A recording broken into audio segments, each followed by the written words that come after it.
ini khusus membicarakan apa yang dikatakan negara kita sedang berjangka mencari keadilan yang baik. Kalau kita balik sudah melihat sampai muak kita di TV itu acaranya balik masalah KPK, Anggoro, Susno Buaji, lantas Beritona, ini kan luar biasa. Nah, jadi seolah-olah keadilan di Indonesia ini gampang dibeli oleh satu orang.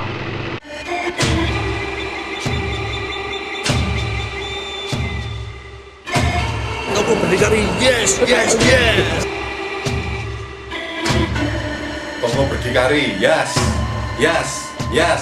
Dikerjain oleh satu orang. Kebetulan sekali kelompok minoritas yang kita layak oleh yang namanya lumut, jangan lagi diperhatikan mentang-mentang dia orang minoritas. Kalau minoritas itu kalau udah tahu begitu jangan berbuat hal yang seperti itu. Ini negara kita, negara Republik Indonesia. Kalau dia menganggap negara Republik Indonesia, maka dia adalah bangsa Indonesia. Kalau dia bangsa Indonesia, artinya warga negara Indonesia. Kalau warga negara Indonesia, dia wajib membela dan menghilangkan hal-hal yang tidak pernah baik. Untuk ini, karena saya terlalu beremosi, kita bicarakan saja sama Pak Al. Cari gampangnya. Assalamualaikum warahmatullahi wabarakatuh. Gampangnya sama selamatnya. Kalau selamat Sukirnanto enggak apa-apa. Iya. Jadi begini pemirsa, apa yang disampaikan Pak Datu tadi, kriminalisasi KPK itu memang sedang merupakan topik perbincangan di Indonesia. Dari Sabang sampai Merauke, dari Rote sampai ke Miangas, semua memperbincangkan masalah. Partai. Kita kan harus ngomong citra, Pak. Iya. Elit politik. Yang namanya penyakit itu pasti menular. Kan betul. Apa kata pemimpin itu juga kata rakyat. Tapi masalah hukum jangan sampai jadi masalah politik. Makanya dilokalisir. Persoalannya di situ, Pak Dargo. Kemarin minggu lalu kita bicara masalah rasa keadilan masyarakat.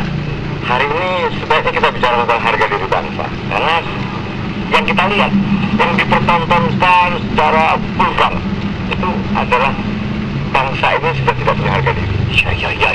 Untuk mencapai sesuatu itu kadang-kadang institusi dikorbankan, konstitusi pun dikorbankan. Bahkan sudah jelas melalui TV disorot itu pun masih tetap dengan tegarnya. Berkali-kali kita di kedai kopi ini bicara masalah orang sudah jadi koruptor, jadi tersangka, jadi koruptor, sudah divonis pun dengan penuh kebanggaan nampang di hadapan televisi tanpa malu.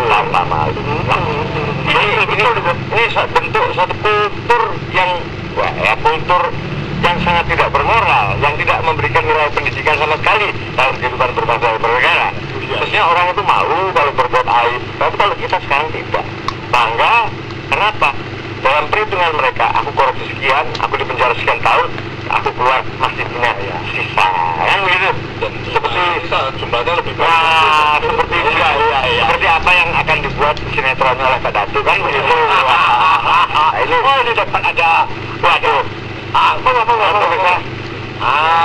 karena ini di kedai kopi, yang namanya kedai kopi di Pura Wisata ini kita sekarang. Nah, itu lain dengan kedai kopi keseharian kita. Jelas bukan gratifikasi ya. Ya, ya boleh dikatakan gratifikasi tapi kecil-kecilan. Jadi kembali ke permasalahan pokok kita.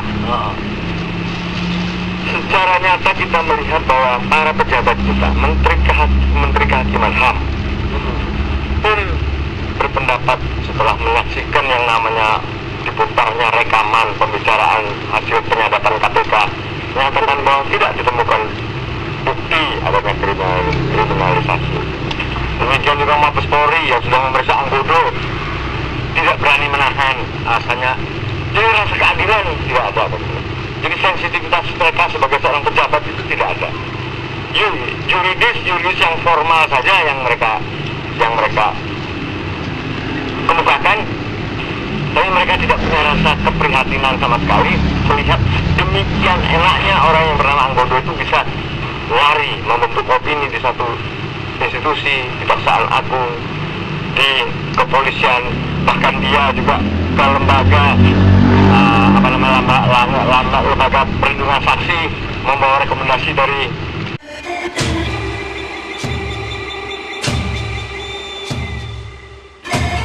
Tokoh berdikari, yes, yes, yes. Tokoh berdikari, yes, yes, yes. Barreskrim, Mabes Polri. Di sini kita melihat bahwa hampir semua institusi yang berkaitan dengan penegakan hukum sudah bisa dimasuki oleh anggota. Sekarang ini Pak Hasan, juga Bang Asor dan Pak Yanto, saya berpikir apakah mereka itu sebetulnya sudah ada skenario besarnya? Artinya mereka nggak sekedar bermain teater aja, sekarang ini mereka seperti itu gitu loh Pak. Jadi begini Pak, Ya. tidak bisa kita nafikan apa yang saya sampaikan bahwa mungkin ada skenario besar. Ya. Kita hidup di antara bangsa Ya. yang semuanya ini ingin mengarah kekayaan Indonesia. Ya. Bukan tidak mungkin skenario besar ini justru ada di luar negeri, Ya. kan begitu. Nah, yang ada di Indonesia ini hanya pion-pionnya dalam rangka untuk menguasai kekayaan Indonesia. Ini yang perlu kita waspadai. Ya, ini apa tidak dimulai dari Bank Senturi? Salah satunya Bank Senturi, si Anggoro, bukan Bang Anggoro kalau si Bank Senturi, Bank Senturi itu Robert Kasular. Iya. Tapi sama saja, Pak. Nah, di sini kita melihat bahwa dalam kaitan harga diri bangsa ini penting sekali, Pak. Kita memang selama Orde Baru, terus masa Orde Baru yang namanya National Character Building itu pendidikannya tidak diberikan, sehingga kita tidak punya rasa harga diri bangsa, tidak punya yang namanya national prideness, kebanggaan sebagai bangsa. Melihat merah putih berkibar, kita tidak bangga. Melihat anak-anak kita jadi juara Olimpiade matematika, kita tidak bangga. Kenapa? Karena kita sudah hanyut ke apa namanya alam konsumerisme. Jadi yang penting gua dapat, gua kaya, gua enak, yang lain terserah. Masa bodoh. Padahal banyak sekali dari masyarakat kita itu banting tulang untuk sekedar makan. Iya, tulang Bang. Mulut pun juga dibanting-banting oleh mereka. Kita bisa tulang. Kita kalau sudah membanting tulang dan membanting kulit, kita membayangkan Pak Suyanto. Sudah rambutnya kulit, tulang dan kulit dibanting lagi. Oke, coba kita teruskan lagi perbincangan kita supaya kita arti daripada perbincangan kita ini betul-betul sampai ke masyarakat luas. Keprihatinan kita ini jangan sampai hanya jadi lip service saja, tapi keprihatinan yang betul-betul mendalam yang perlu dirasakan oleh masyarakat luas. Karena ini menyangkut rasa keadilan, menyangkut rasa bagaimana hari depan NKRI. Ini menyangkut bagaimana hari depan NKRI. Tidak cukup dengan menaikkan bendera merah putih, bernyanyi satu nusa bangsa. Tidak cukup dengan itu, tapi dengan suatu bentuk perbuatan nyata, tanggung jawab nyata. Nah ini sulit Pak. Kenapa sulit? Harus dimulai. Karena apa? Karena para pemimpin kita kan harus memberi contoh lebih dulu gitu.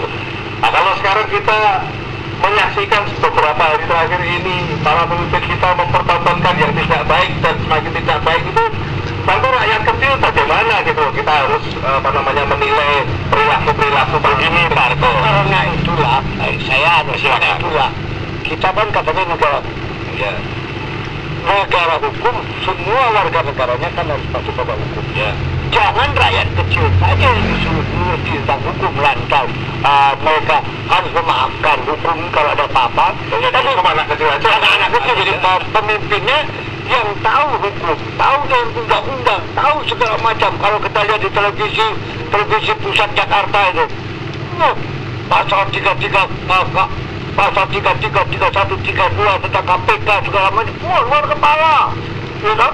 Tapi ternyata orang yang membicarakan itu juga adalah orang yang kaya raya yang memakan harta rakyat.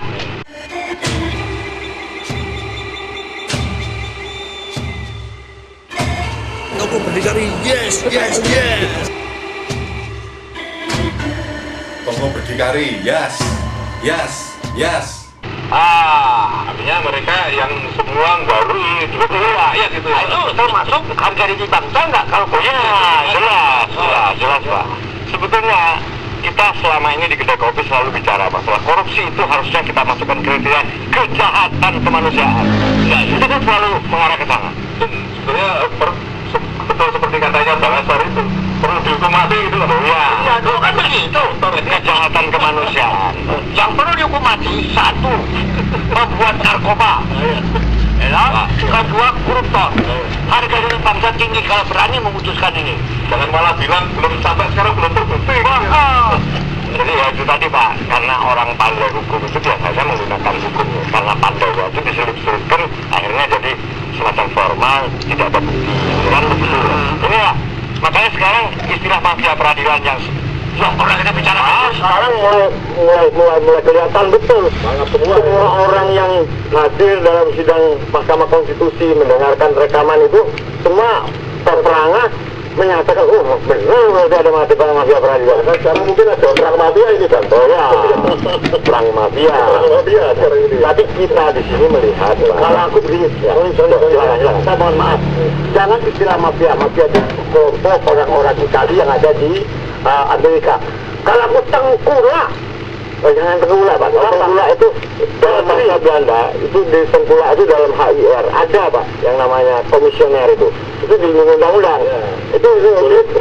Kita harus cari istilah baru. Namanya mafia peradilan tapi ya cuma ya itu betul. Tapi itu kan orang Amerika, Sisilia, yang ada di Amerika, kelompok pembuat narkoba segala macam itu yang dinamakan mafia. Itu yang di Sisilia. Yang di Asia namanya Triad. Itu yang Indonesia kita namakan Markus.